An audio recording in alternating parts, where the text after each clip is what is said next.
papauwi na o yung iba mga naghihintay pa lang ng orasan. Alam mo minsan no, kapag aalis ka, yung nakatitig ka na lang na ang tagal naman. Kailan mapapatakyan? Diba? Tapos ang dami pang ganap bago ka umalis. Buti sana kung nandyan yung crush mo kasama mo, no? Hindi. Tapos pag uwi mo, traffic pa. Aminin nyo, mas pagod pa tayo sa biyahe kaysa sa mismong trabaho, di ba? Napakahirap pang sumakay.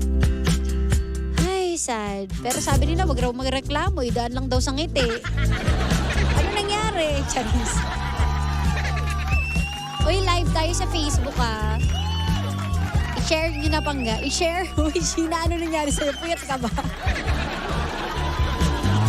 Energy FM 1067 po. Dali, share na natin yan mga panggaha.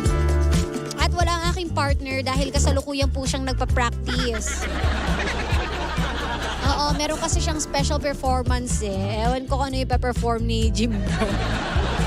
Kailangan niya daw po ng practice kasi mag-harness pa siya. Kakain siya ng, ewan ko kung anong balahibo yung kakainin ni Jimbo.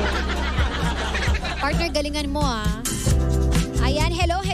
Pasok mga suki. Hello po sa ating Facebook world. Sa Energy FM 1067 po tayo, ha? Eto na nga, ready ka na ba sa ating kwento? OMG, like grabe naman to. Dahil ngayon ay SPG Friday, eto ang ganap. Nakakalurky. Sayang wala si Jim kasi makaka-relate si Jimbo dito. May joke lang partner ha. Eto nga ang kwento. Lalaki po itong nag-comment. Sabi ko nga sa kanya i-hide mo, i-send mo na lang sa message. Kasi awkward naman yung kwento, B. So eto ha, eto yung shortcut. Ang sabi, eto yung reklamo niya. Kasi sa tuwing nag-happy-happy sila ni Jowa, pinapaligo daw siya at pinapa-mouthwash. Tapos kada okasyon, ang regalo ng jowa niya ay sabon. Dumating pa nga sa time na binigyan siya ng sulfur soap, katsalis at kung ano-ano pa. Gusto niya raw tanungin, mabaho ba ako? Pero parang ang awkward naman.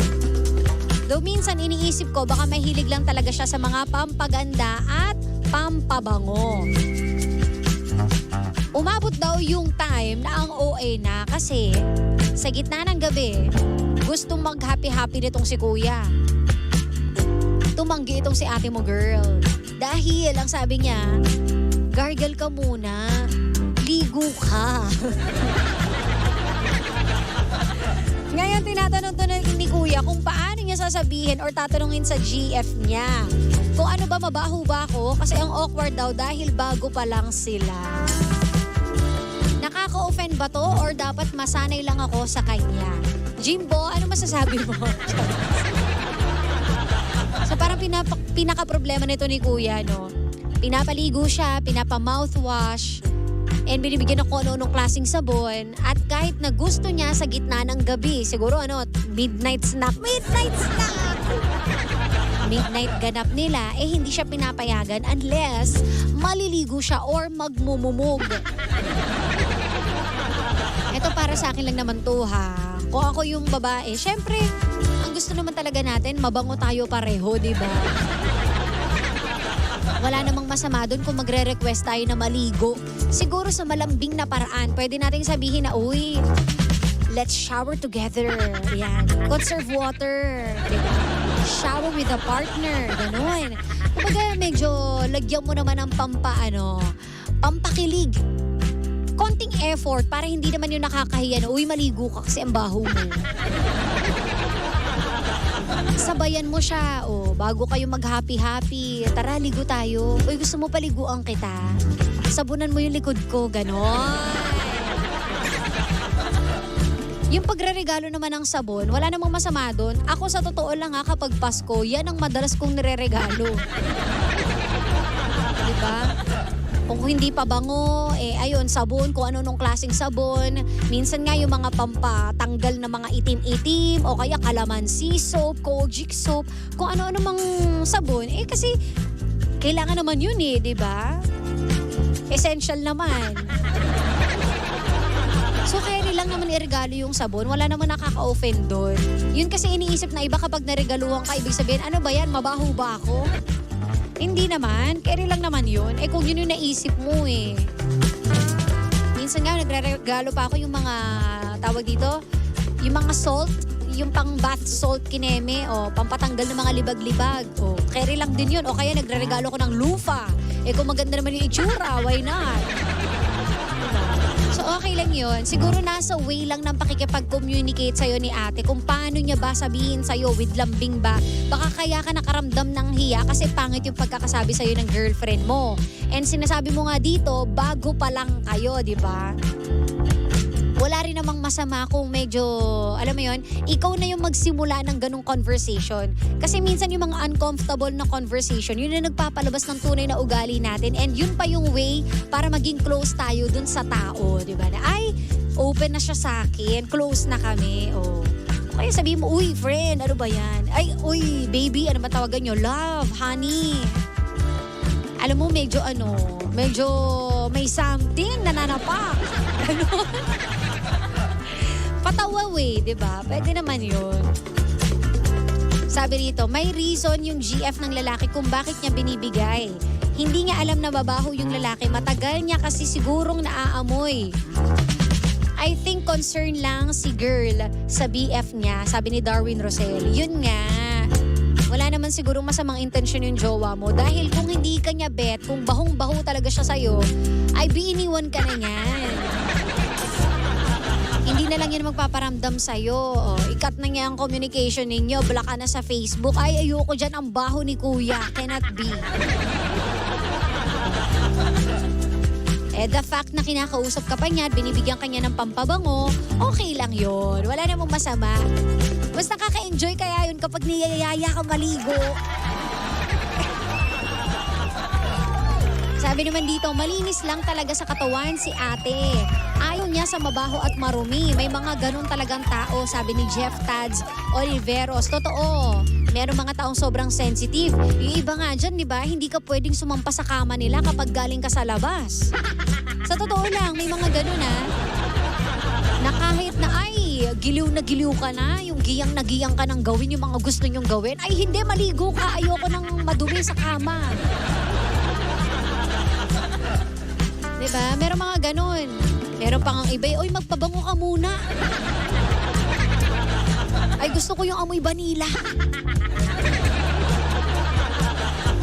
O kaya, eto, gamitin mo. Gusto ko yung medyo amoy cinnamon, amoy gulaman. At least, open kayo sa isa't isa. So kung ikaw, nababother ka dyan, wala namang masama, kausapin mo na si ate. Okay? Huwag ka rin mag-assume na naiinis siya sa'yo or nababahuan talaga siya sa'yo.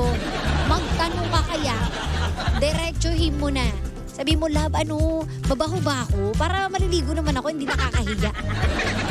O kaya para gawa natin ang paraan, di ba? Ipacheck kaya natin to. Kasi meron mga ganun, may mga medical condition kung bakit bumabaho yung isang tao, di ba? So walang masama yan. Lalo na kung ang plano nyo naman na kayo na habang buhay. Alangan naman magtiisan kayo sa amoy ng isa't isa. O paano kapag papunta na kayo doon sa habang buhay na kayo magkatabi? Mag-good morning kiss ka paano yun? Naka-filter. Diba? Mag-ano kayo? Pass the candy. Oy, pass the candy! Ito talaga mga natututunan mo, ha? Okay? Maraming paraan, kuya. And it's normal. Okay lang yan. At least, alam mo. At least, ini-inform ka ni ate. Okay? Walang dapat dyan. Normal lang naman na mahiya, pero normal lang din naman na mabahuan. Wala naman po masama doon. Tao lang tayo. Ha? At sobrang traffic. Idol Sheena, ako na grab driver mo. Doble bayad ha? Sabi ni Richard Olandri ha. Ano ba yun? Nagtitipid nga ako kaya ako nagbabas eh.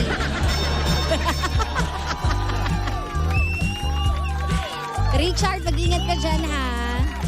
Hi kay Winifreda Sarmiento and kay Roy Pichay, hello. Bernard M. Gaming, hello po sa inyo. At kay Mr. Jake 7429575, hello. Happy Friday din kay Loha Hector Hennessy, Yari Santos, hello po. And kay Rowena Boron Yuson, hi, hello. Ay, dahil dyan, sana'y natuldo ka naman kahit papaano yan kuya, yung problema. Yun na ang isan mo sa kanya, ha? Honey babes, may problema ba? Ligo tayo mamaya, ha? Ganon, okay? Para happy-happy tayong lahat. Hi kay Jmar Arante, hello. Cute naman yan. At dahil dyan, panibagong drama na naman ang hindi natin nasolusyonan. Pero ating napag-usapan. Kaya naman ang masasabi ko lang ay, anong drama mo? Yung mga drama natin ay pwede natin ipaligo para masaya, ha? Hello po sa UK. Hello, Jmar. At dahil dyan, ako ay gogora na. Susunod na The Monarch of Philippine Radio. Walang iba kundi si Kuya Chico. Susunod na yan. Kaya wala maglilipat mga pangga. Don't forget to like, follow, and share. Sheena 1067 po and Energy FM 1067. Hello kay Elsie Jane Nolasco and hello sa Isabella. Kay Honey Babe niya daw, I love you so much. Sabi ni Elsie pala. And kay Winifreda Sarmiento, hello po. Happy Friday. Loha, hello. At ako, exit na talaga. Ito na talaga for sure.